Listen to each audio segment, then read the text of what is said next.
لبيك اللهم لبيك لبيك لا شريك لك.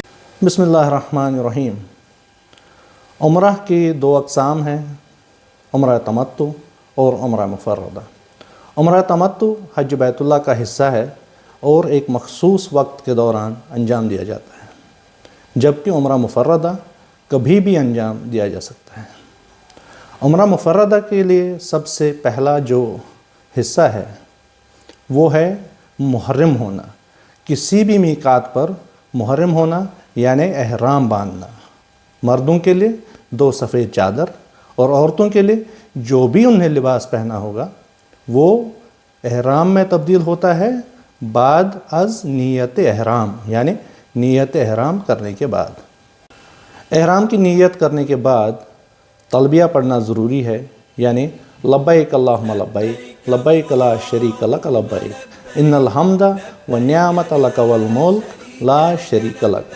تلبیہ کم از کم 3 بار پڑھنا چاہیے اور اس کے بعد جب میقات سے حرکت کرے، روانہ ہو بیت اللہ کی طرف، تو جب تک حدود مکہ نہ پہنچے تب تک تلبیہ پڑھنا جاری رکھنا چاہیے.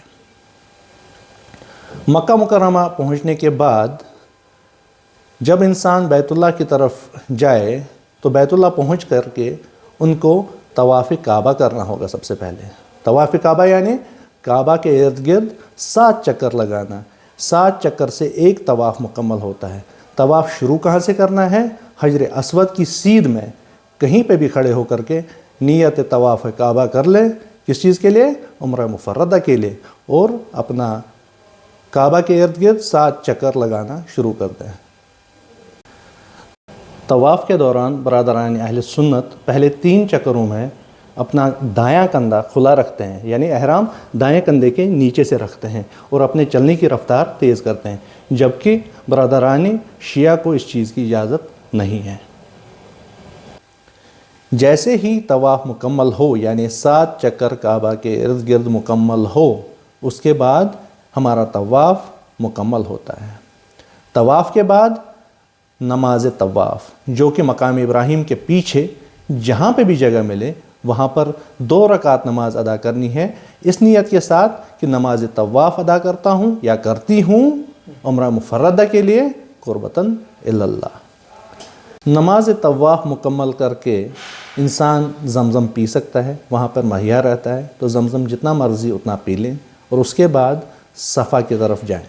صفا پر پہنچ کے صحیح صفا و مروہ کے لیے نیت کر کے صفا سے اپنی جو مشی ہے وہ شروع کر لیں مروہ کی طرف.